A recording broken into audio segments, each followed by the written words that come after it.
Hey, welcome to today's video. I hope you're well. Now, if you're new to cryptocurrency and you want to learn more, I suggest you subscribe to this channel right now, press that bell notification and slap that all button because it will massively help you.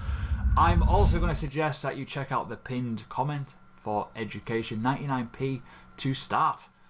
Now, Facebook Libra white paper was released yesterday. I was going to do this video yesterday, but too many people were trying to get in my inbox asking me, how do I buy it? So that was probably my own fault by putting a status saying that I bought it, just to see how many people are misinformed by what this is. Which brings me on to this video because I want to educate as many people as I can in this space, because there's a lot of people that have no idea and literally running around on fire when it comes to new cryptocurrencies, jumping on the bandwagon, and it's going to create an element of FOMO. And we're going to get fully into that in a bit. So let's get going.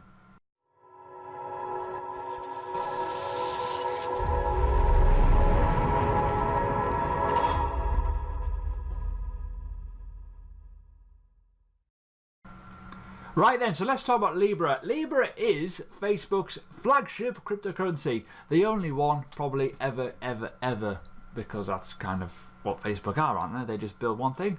No, maybe not. I don't know. Hey. Now, what is it? Let's talk about it. Let's look at the website, because this, as I've already said, can be very, very raw, because I like to talk my mind. I'm a bit of an idiot sometimes. I like to just go out there and just go, whoa, have that grenade. Now, let's talk about a few things. This is going to be a very simple global cryptocurrency that, will work. It will work because it has a genuine use case. I genuinely mean that. It has a use case for payments, that's it. For WhatsApp, Messenger, and most likely Facebook in terms of the platform. But they're all integrated anyway, so whatever. So this is right. I like this. Statistics are on point. It makes sense for Facebook to go into cryptocurrency, but they're doing it in such a way that it fills their pockets more than us. There's no real means of investment in terms of us, the average retail investor, and I want to make that very, very clear. So if you're on this video and you're looking to buy Libra, you're going to be very, very unlikely to do it unless you've got $10 million.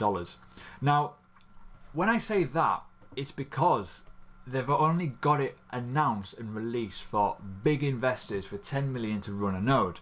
But I'm not going to talk about that. I don't really care, because this is a centralized machine that goes against the grain of cryptocurrency. I know that most cryptocurrencies are centralized in terms of how they're used, how they're run, all that good stuff. But there is some elements that I do like about Libra, which will make cryptocurrency a bit better.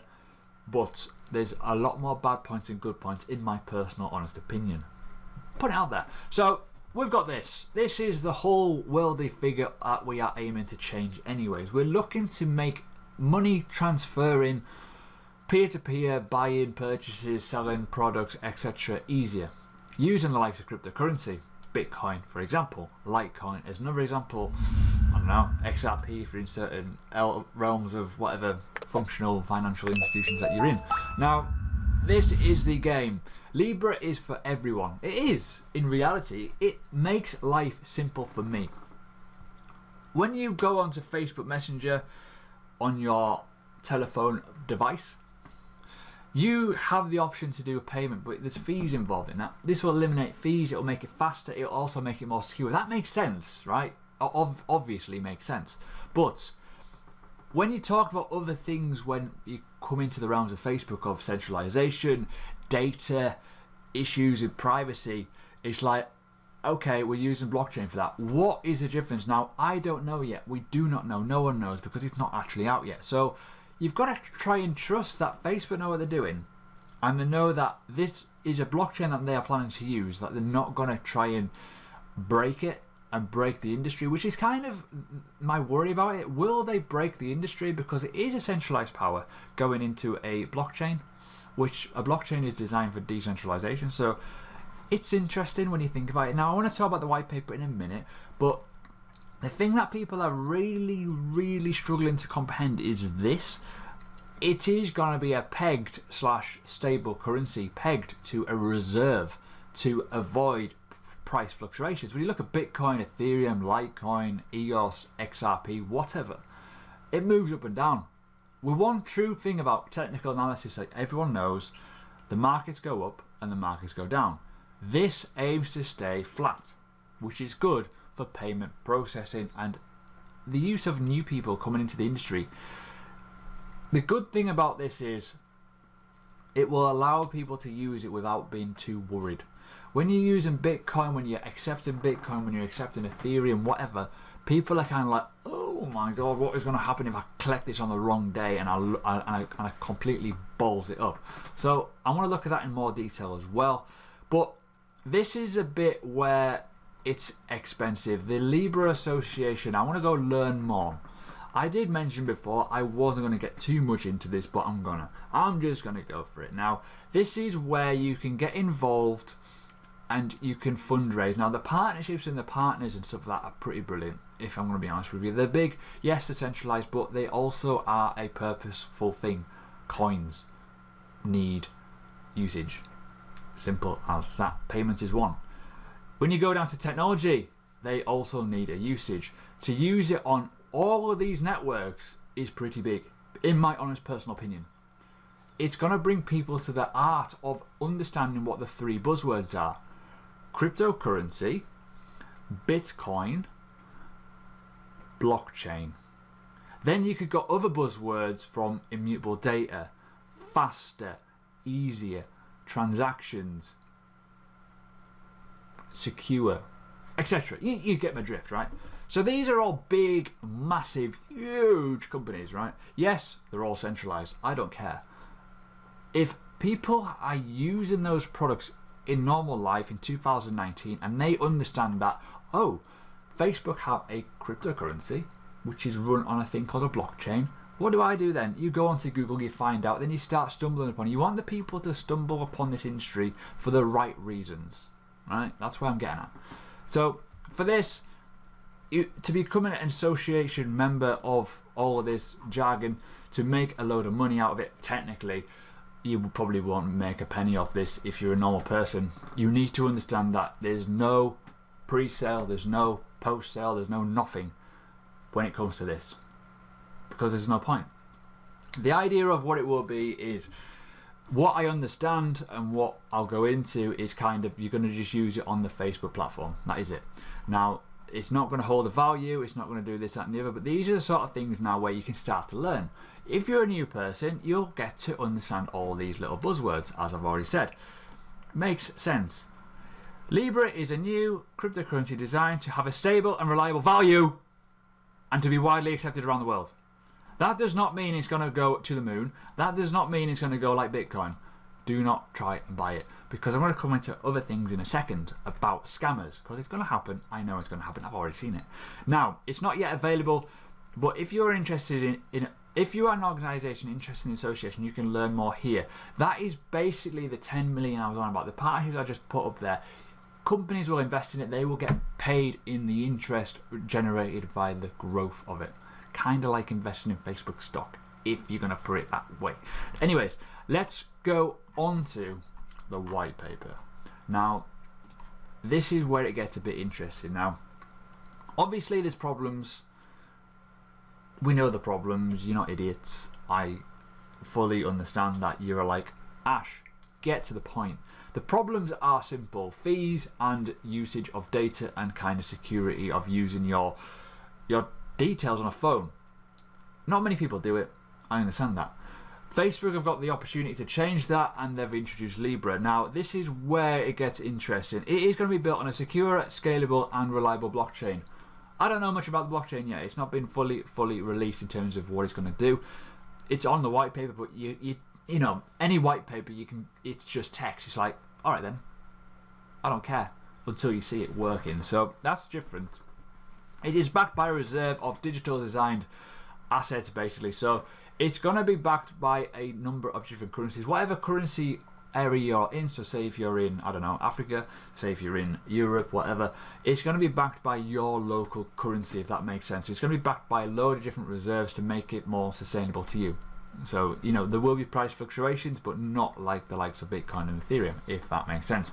It is governed by independent Libra association tasked with evolving the ecosystem. That is a centralization area of it, which I do not like, if I'm going to be totally honest with you. So, the Libra blockchain, let's have a little look at this bit. Now, there is a technical white paper. It's not the greatest, it's kind of a bit wishy-washy, but ultimately, if you want to read this sort of stuff, go for it. But I've really read about 2 pages and got bored of it because it's very, very boring and it doesn't really highlight the strategic points of what it's aiming to do without looking too technical. For me, it needs to be quite bland to understand that it will do something, but a blockchain's a blockchain. It doesn't give you the full elements of performance. It doesn't tell you how it's going to scale up. It doesn't tell you elements that you need to kind of know as an investor, but it doesn't really matter. You're not going to be investing in this anyway, so it doesn't really matter. The main elements that you want to kind of get on is the stuff like this. This is good, okay? As centralized as it is good because it's going to bring a lot of people to the buzzwords. But I want to talk about this. Let's look at the reserves and stuff like that, because this is the element where it's kind of good. It's designed to be currency supported by a competitive network of exchanges buying it. So it's going to be backed by real assets, such as gold, such as the idea of using gold. So with it being pegged, Libra is not a peg to a single currency, rather as a value of underlying asset moves. So basically, as and when the assets in the world move, it will move with it. So it's going to be pretty much pegged to real life things, which is kind of interesting. So it won't be governed by speculation and kind of enhancement of demand. It'll just be backed by real things that are floating around the world, basically. Simple as that. Let's go to this bit. What's next? So technically it's going to be out next year, first half of 2020. Long time to wait, but I want to talk a lot more about elements that you need to be aware of. That this will take time, it won't just happen overnight, and it will be the sort of rollout that needs to happen. But the Libra blockchain is not ready. This is just a white paper. Don't get excited about using it on your Facebook. Now, a lot of this needs to be built. It's going to take time. Look at Bitcoin, look at Ethereum, look at all these other coins. They didn't just come out and be amazing. Look at Facebook at the start. Look how horrible it was. Even still, it's pretty horrible in terms of how we look at it. But just as a user of cryptocurrency, you cannot get involved in this as a normal retailer, and that's what I want to make really, really apparent. You just can't. And unless you're a developer and you want to get a load of money to throw at it to kind of potentially make money, then go for it. It does plan to make things easy. It does plan to make things better. But for me, it's not the sort of cryptocurrency that you're going to relate to as an investor. You're not going to see it on the likes of Binance to buy it. It's very, very, very... No, it won't happen. Well, unless I've totally misread what the usage is. But you can't see this as a tradable asset if it's going to be a stable pegged currency. If that makes sense. It's not going to be that thing. So, it's kind of obvious really when you think about it. The goal is a stable currency built on secure and stable open source blockchain. Makes sense, right? Governed by, independent association, reserve of real assets. But what you're going to find is a lot of people will make scams, will make fake websites to kind of trick people into sending your Bitcoin or Ethereum into a pre-sale. Make sure you are looking, okay? Do not get involved in anything that you have to buy. Libra, you cannot buy. Simple as that. As simple as it is, you cannot buy Libra, okay? As easy as it sounds for me just to say that, it's obvious when you look at it. It will not be the sort of thing that you have to buy. You will use it. You will convert your fiat money into it to use it. That is it. You will not be buying and holding, so make sure you do your research. So there you go. That is my raw thoughts as it stands. Very, very brief thoughts about Libra. I do think it's good for the industry in terms of getting the buzzwords out there, but that is pretty much it. Obviously, the usage of it on Facebook, if you want to do payments through Facebook, if you ever do that, I don't know, is good as well. But, to see a lot of people potentially come into the industry is good, only for the right reasons, okay? Only for the right reasons, obviously. But for me, I think it's quite bad. I think centralization is massive. It's not really that exciting. It's not really the sort of thing you're going to buy and hold. It's not the sort of thing that you could trade. So for me, it's kind of like, well, yeah, okay, cool, whatever, who cares? But you know, for the plus points of people understanding that obviously the buzzwords is kind of key and vital. It's one step forward, even if it is a small step. But I think there's more exciting things to come in the market. So if you enjoyed this video, let me know. Subscribe, hit the bell button, all that goody stuff. But ultimately, check out my other videos. I do talk quite a lot. I do understand that you probably dislike my waffling, but you know something, education is key, and it could maybe one day change your life.